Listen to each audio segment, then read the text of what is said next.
രാജ്യമൊട്ടാകെ വിലക്കയറ്റത്താൽ വലയുമ്പോൾ ഈ ഓണം നാളുകളിൽ കേരളത്തിലെ വിലക്കയറ്റം പിടിച്ചു നിർത്താൻ കഴിഞ്ഞതാണ് വി.ഡി. സതീശൻ സർക്കാരിൻ്റെ വലിയ നേട്ടം. ജൂലൈ 22 മുതൽ ഓഗസ്റ്റ് 25 വരെയുള്ള 35 ദിവസത്തെ കണക്കുകൾ പ്രകാരം സപ്ലൈകോയുടെ ആകെ വിറ്റുവരവ് 433.81 കോടി രൂപയാണ്.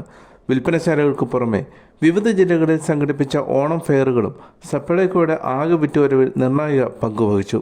തിരുവനന്തപുരം, കോഴിക്കോട്, എറണാകുളം ജില്ലകളിൽ സംഘടിപ്പിച്ച മെഗാ ട്രേഡ് ഫെയറുകൾ ഉൾപ്പെടെയുള്ള ജില്ലാ ഫെയറുകളിൽ നിന്നായി 5.33 കോടി രൂപയുടെ വിറ്റുവരവാണ് ലഭിച്ചത്. 35 ദിവസത്തെ കണക്കിൽ ഏറ്റവും കൂടുതൽ വിറ്റുവരവ് രേഖപ്പെടുത്തിയത് ഉത്രാട ദിവസത്തിലായിരുന്നു. അന്നേ ദിവസം മാത്രം 27.85 കോടി രൂപയുടെ വിൽപ്പനയാണ് സപ്ലൈകോ നടത്തിയത്.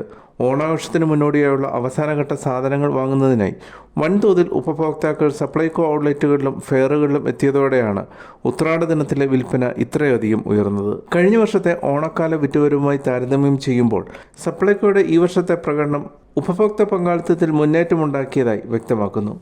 ഓണക്കാലത്തെ ആവശ്യകത കണക്കിലെടുത്ത് സബ്സിഡി നിരക്കിൽ വിവിധ നിത്യോപയോഗ സാധനങ്ങൾ ലഭ്യമാക്കിയതും കൂടുതൽ ഉപഭോക്താക്കളെ സപ്ലൈകോയിലേക്ക് ആകർഷിച്ചു. കഴിഞ്ഞ വർഷം ഓണക്കാലത്തെ സമാനമായ 35 ദിവസത്തെ വിറ്റുവരവ് 385 കോടി രൂപയായിരുന്നു.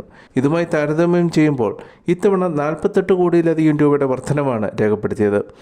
കഴിഞ്ഞ വർഷം ഓഗസ്റ്റ് 1 മുതൽ സെപ്റ്റംബർ 4 വരെയുള്ള കാലയളവായിരുന്നു 385 കോടി രൂപയുടെ വിറ്റുവരവ് സപ്ലൈകോ നേടിയത്. എന്നാൽ ഈ വർഷം ഓണം ഫെയറുകളിലും സപ്ലൈകോയുടെ വിവിധ വിൽപ്പനശാലകളിലും ഉപഭോക്താക്കളുടെ തിരക്ക് ഗണ്യമായി വർദ്ധിച്ചതാണ് വിറ്റുവരവിലെ മുന്നേറ്റത്തിന് പ്രധാന കാരണമായത്.